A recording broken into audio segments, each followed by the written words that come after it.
At school, I learned very little about the British Empire. If I did learn anything, it'd be things like how we were proud of the empire and how it was a force for good. But I never learned anything about the impact of the empire, the experiences of the colonised people. Nothing on that before. It's a very controversial topic. We all have that baggage of kind of our upbringing, our own schooling, our own experiences in terms of media. And I think that's what many people struggle with. Maybe because they do feel there's this element of blame and they misinterpret what we're trying to do. When I talk to people and friends who don't know much about the empire, they sort of don't want to believe it because, no, I didn't learn that at school, so it can't be true.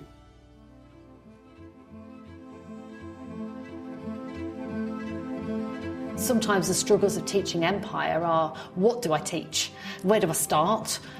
Which experiences do I draw upon? I think there's three sort of main barriers. There's a lack of resources. It's not a popular topic, whereas more popular topics such as the Tudors or Weimar Nazi Germany, they have textbooks out there, and because they have textbooks out there, more teachers are willing to teach those topics, and if more teachers are willing to teach those topics, then more teachers put lessons up available for other history teachers. So it's sort of a self-fulfilling prophecy cycle with that. Another thing I think with the empire, because it's so complex and it has some dark aspects, and the legacies of race, class, gender, these are very controversial issues. Teachers are quite scared to say the wrong thing, right? And it's just easier to go, and I'm going to focus on the Tudors. I'm going to focus on Weimar Nazi Germany. And because teachers are under a lot of pressure, right? They're under a lot of pressure throughout the day. A lot is expected of them. So I think that's potentially maybe another reason why people shy away from teaching controversial histories. For a long time, the history of the empire was an instrument in different kinds of politics. A very good reason for going into the evidence-based history is precisely to understand what the evidence tells you and not what stories tell you. Economic history gives you something very distinct, which economics doesn't, history doesn't, which is a sort of answer to what causes changes in living standards in the very long run, how to account for long-term economic change, economic growth and inequality. Culture, demography, economics, society, everything get mixed up, and the challenge for any historian, but especially economic historians, is to see how these forces interact. If you deal with longer time spans, you have to accept that things are very messy. Part of the reason I applied for this, because it specifically said economic history.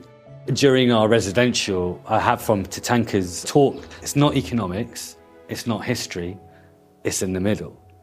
And I felt that was a really interesting way for me as a teacher to think about this, which I would never have done before. And that actually, if I'm being completely honest, I probably have shied away from looking at economics. Numbers isn't my thing. I think the high school level is a very good place to start because people are starting to think about economic processes in a more abstract way.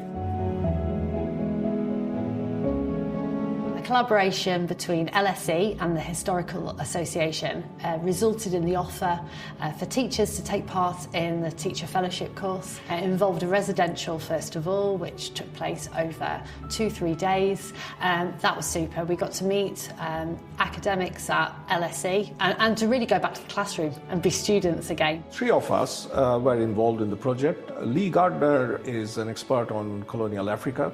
Professor Mohamed Saleh is an expert on West Asia and North Africa. Me, Tirthankar Roy, who is an expert on India, but then moved into imperialism and environmental history. We have already been teaching a course called the Economic History of Colonialism. Our role was talking to the participants about how we do empire history, what kind of resources we use there and how we use them. When you are doing a project like this one, you are really trying to understand what part of your knowledge can be taught in a high school classroom. So it's a different mode of thinking, and it helps us teach better. No matter what level we teach, I think it makes us better teachers. And then every week beyond that, we would be given a different reading. We met up again, everybody gave a presentation on their own area of research to create resources, lessons, to be able to teach to our students. The participants were very engaged, and some of them did amazing work, really stunning, innovative, new questions, new evidence. What is interesting here is that all of them looked at the empire not quite as Britain ruling over other territories, but more as a medium through which the present-day globalization can be understood.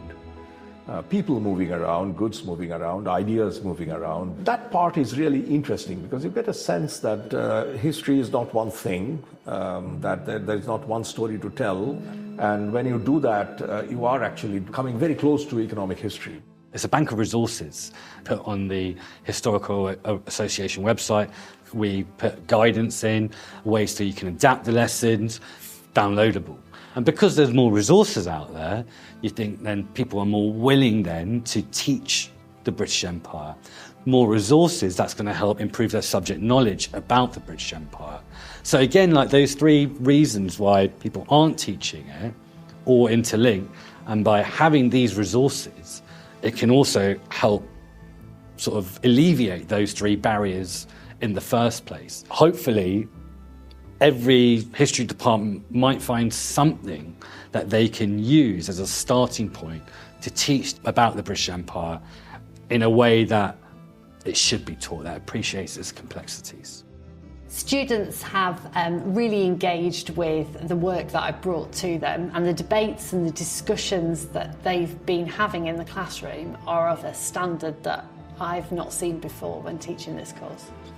Particularly for our students, learning about a British Empire helps them understand that their story, no matter if they're from Sri Lanka, Canada, New Zealand, South Africa, is also part of a British story. Some people view history as like a national story and that our past is a linear progression to excellence.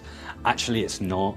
Progress isn't linear, it's really messy. And I think that's what students get whilst they're studying history and empire now, is that the fact that, yes, there were good aspects, bad aspects, aspects that are neither good or bad, but it's just the past and this is what happened. And this helps our understanding of our world today, of our community today.